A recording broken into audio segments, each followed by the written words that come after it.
মানে ইহতে হেল্প কৰিব ইহতে মানে আমাৰ বোৰ্ডে একো টেনশন লব নালাগে কিন্তু ইহতে কৰিলে কি আমাৰ পাৰ্সিয়ালিটি কৰি ইহতে সবকেটা দি দিলে আমাৰ ইউপিএসসি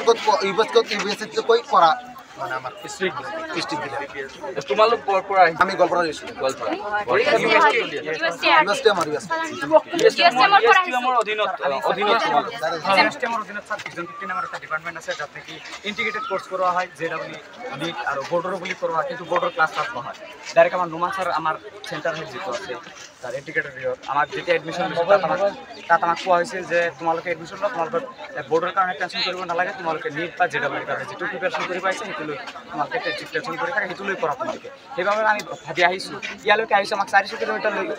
লৈ আহিছে এতিয়া আমি ভাবিছোঁ 400 কিলোমিটাৰ কিয় লৈ আহিব যেতিয়া CBSE চেণ্টাৰ তাত আছে সেইকাৰণে আমি মানে আস্থা পাইছোঁ যে কথাটো বিশ্বাস কৰিব পাৰিছোঁ যে হয় কিবা হেল্প আমি পাম সেইকাৰণে আমি বস্তু হেল্প মানে কি ধৰণৰ হেল্প মানে আমাক কোৱা হৈছিল যে MCQ বা 30 মাৰ্কৰ MCQ থাকে যিখিনি MCQ থাকে MCQ কিনি দিব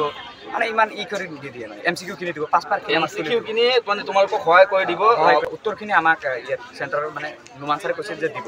নোমান ছাৰ মানে আমাৰ চেণ্টাৰ পিছত আমি আহিলোঁ আমাৰ ইয়াত যেতিয়া এক্সাম ষ্টাৰ্ট হ'ব যেদিন ফিজিকেল এডুকেশ্যন এক্সাম যেদিন ষ্টাৰ্ট হ'ব সেইদিন আমি গোটেইখিনি আহিছোঁ ছাত্ৰ ছাত্ৰী গোটেইখিনি অহাৰ পিছত আমাৰ যিটো ফিজিকেল এডুকেশ্যন টিচাৰটো আছে তেওঁ আহি কিনে এক্সামৰ 5 মিনিট আগত মানে যেতিয়া আহিছোঁ তেতিয়া অহাৰ পিছত কয় যে বোলে তোমালোকে যদি সেটখিনি একে আহে আমাৰ মানে সেট 4টা বা 3টা থাকে সেটখিনি যদি একে আহে আমি তোমালোকক MCQখিনি দি দিম তোমালোকে জাগাখিনি খালী ৰাখিবা যিখিনি MCQ লিখিবা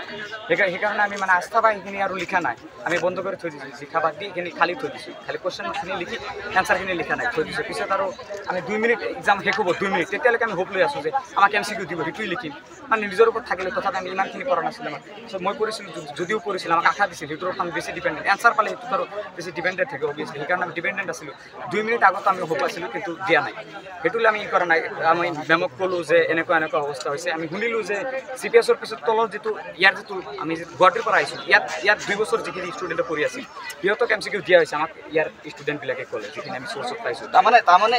এই আমাৰ লগত তেনেকুৱা হৈছে পিছত ক'লে যে এতিয়া আৰু নহয় তোমালোকে নেক্সট এক্সামলৈকে ৱেইট কৰা এতিয়া আৰু এইটো ডিছক্ৰিমিনেশ্যনটো নহয় সেইকাৰণে আমি ৱেইট কৰি আছিলোঁ কিন্তু যেতিয়া আজিৰ এক্সামটো হ'ল আজিৰ এক্সামটোতো যেতিয়া একে পৰিস্থিতিত পৰিণত হৈছোঁ একে